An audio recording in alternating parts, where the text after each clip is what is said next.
Hello, welcome. I'm glad that you're here.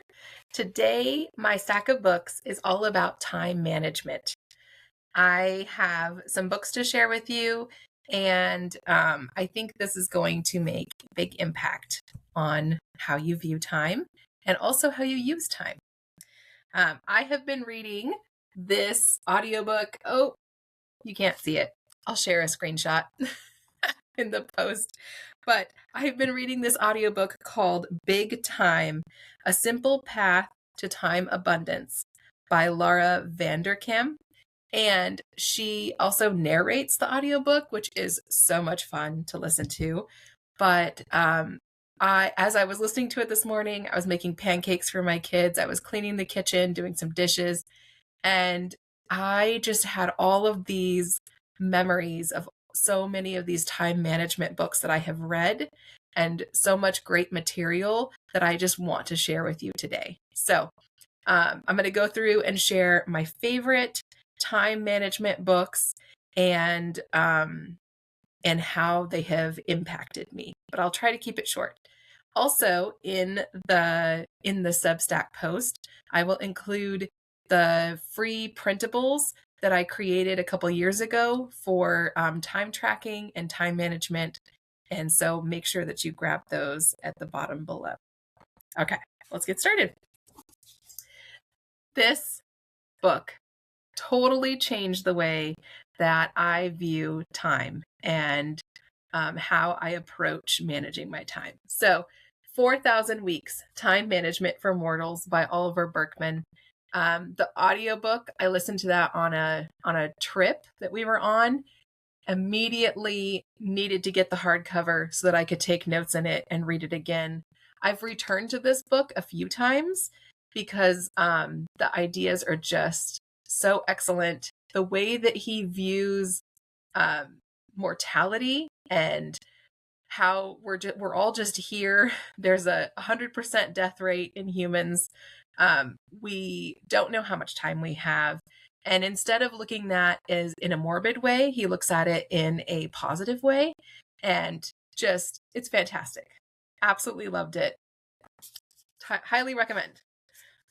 The next one is Effortless by Greg McKeown.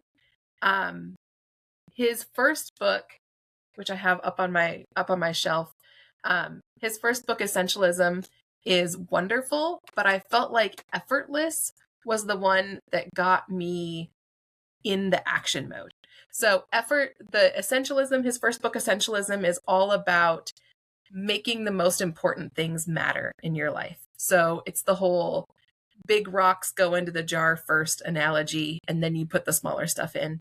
But Effortless is, what do you do if you have too many big rocks? What do you do if there's so many things that you care about and you don't know how to include them? You don't have enough time or space or energy for all of those things.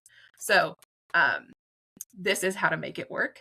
Highly practical. He also has a podcast that is really wonderful. I'll pick an episode in the notes to add in there from the podcast that I feel like would really make an impact, because I've listened to quite a few of his podcast episodes. Okay, this is the essential primer for anyone in business or time management, like learning about time management. David Allen is the OG. He's the OG, what my kids would say is the OG. He's Getting Things Done, also known as GTD. This is basically the basic of how to make the most important things the most important in your schedule. It's also like how to stand back and view things from 30,000 feet and how to choose what is most important that in your life and what you need to move towards. He talks a lot to business people and business owners and people who are in really high stress situations. But I used a lot of these concepts in my own life, even though I'm a homemaker, I'm a homeschool mom, I'm a teacher, I'm a writer. I have a lot of control over my schedule, which a lot of the people that he's talking to don't have a lot of control over their schedule. I do get to have a lot of control, but I still have been able to use all of these concepts. The the lists that he creates and the way that he captures information has been essential in my recovery from burnout. This was the book that began me walking out of burnout and walking into a life that was more sustainable. So it is older. It's been around for a while. I have it on my shelf. I should have grabbed them. He's got several books in his whole series. This is the beginner piece. And give this a quick read and it will make a big impact if you just need, like, where can I start? All right. The next one is The Next Right Thing by Emily P. Freeman. I started listening to her stuff when she first started her podcast, The Next Right Thing. I followed her podcast for years, and every week I would walk the parking lot at the church that my kids went to, Awanas, and they had like this club that they would go to, and so I would drop them off, and then I would walk the parking lot and listen to her podcast, and then eventually her audiobook, and I would just use the information that she shares. It's fantastic. Absolutely love it. So it's a great way to step forward when you're not sure what your next steps are, or when your life has a lot of complicated layers to it, or when you're reaching the point of just feeling really overwhelmed. This is a great place to start. Okay. I will also include her podcast in the show notes. The next one is Rhythms of Renewal by Rebecca Lyons. I like how it's trading stress and anxiety for a life of peace and purpose. So this book had a more of a biblical approach to it, and I love that she has like a rest rhythm, a restore rhythm, talking about like how to detox, how to do the heart work, how to sleep, morning routines. So that's all in rest. And then we have the restore, like permission to play, eating, moving your body, pushing yourself, and then connect rhythms, ways to connect with other people and get to like reach out in community, and then a create rhythm. So she takes in these, and the chapters, the book is thick, but there's a lot of white space, and she takes each of these topics and walks you through sustainable ways to rebuild and to create a life that has more sustainable rhythm to it and has more variety and meets your needs in lots of areas. So really enjoyed this. She's such a positive person, and it's always really enjoyable to read her books. So Rebecca Lyons. I mentioned this in another book, a book recommendations list, but I can't talk about time management without talking about The Plan by Kendra Adachi. She is just a beacon of hope and just practical help. And she's hilarious. Her podcast is absolutely hilarious. And she's so her whole thing is manage your time like a lazy genius. Her whole thing on her podcast, she's changed her podcast recently to have a different tagline, but it used to be be a genius about the things that matter and lazy about the things that don't. So it's all about what matters to you and making that work. And obviously her book shows that, and it's really fun. So I have to mention that again. This one is highly specific for authors. It's Productivity for Authors by Joanna Penn. And I love Joanna Penn's books. I have a whole stack of them here on my shelf. Her books are written with just you get straight to the content. There's no like fluff that's annoying you have to get through. It's straight to what matters the most. It's a pretty thin book. It's a quick read. I think I read it in an afternoon. And it's very well structured.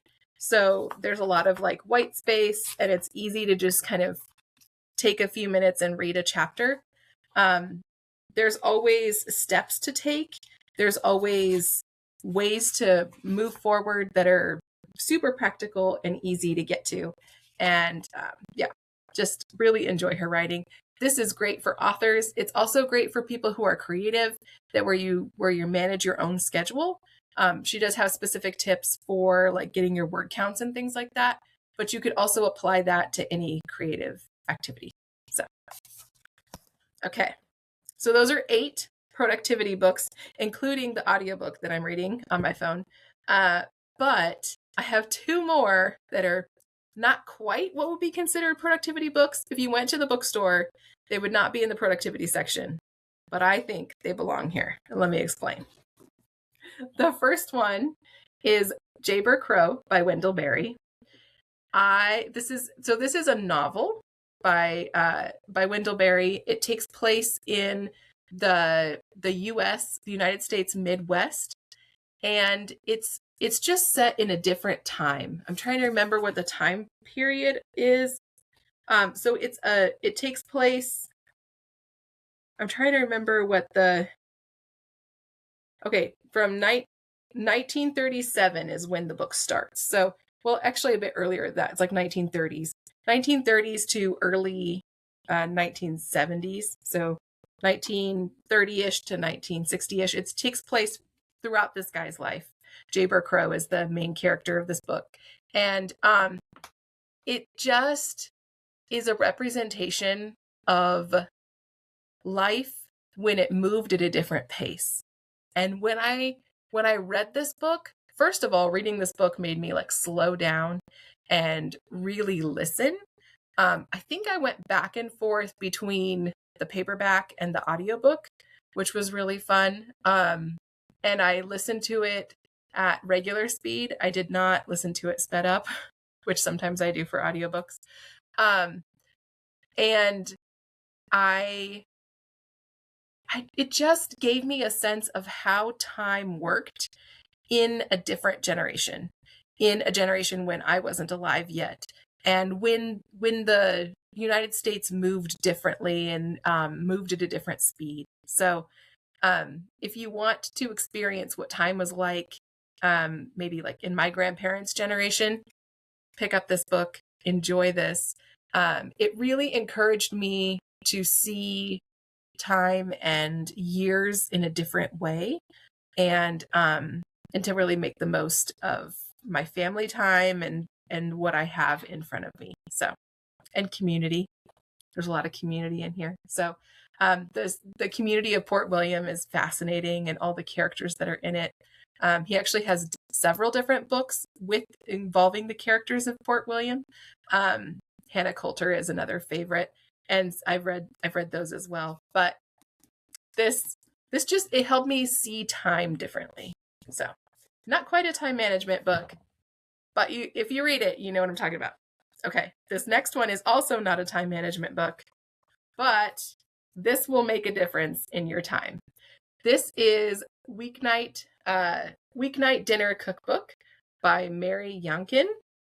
And I actually originally checked this out from the library and ended up checking it out. Like, I returned it, and then a couple months later, I went back and checked it out again, returned it, went back and checked it. I was like, you know what? I need to buy this. Because there was some specific recipes that I'm like, I need to go get that again. So I bought this after thoroughly enjoying it. What I love about the way that this book is structured is she structures the cookbook based on how much time it takes to make the meal.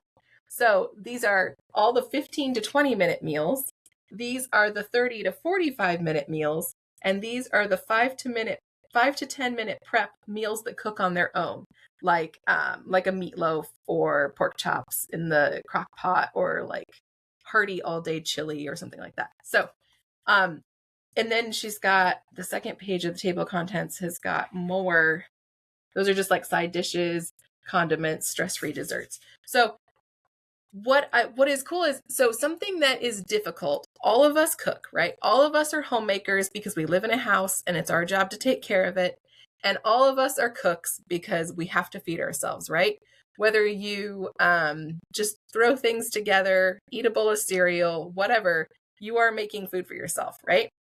That's part of adulting. And so something that is super helpful when you're feeling like your time at home just, it gets like, it goes into like this endless bucket where you never have are able to do enough. You're never able to accomplish enough, or it just feels like it just sucks the time. Like making meals for your family feels like it just sucks the life out of you. Having a cookbook like this, where it has structured times, this is how much time approximately this recipe should take, can help you realize how much time you're spending on food prep. And it can also help you restructure the way that you cook in the kitchen.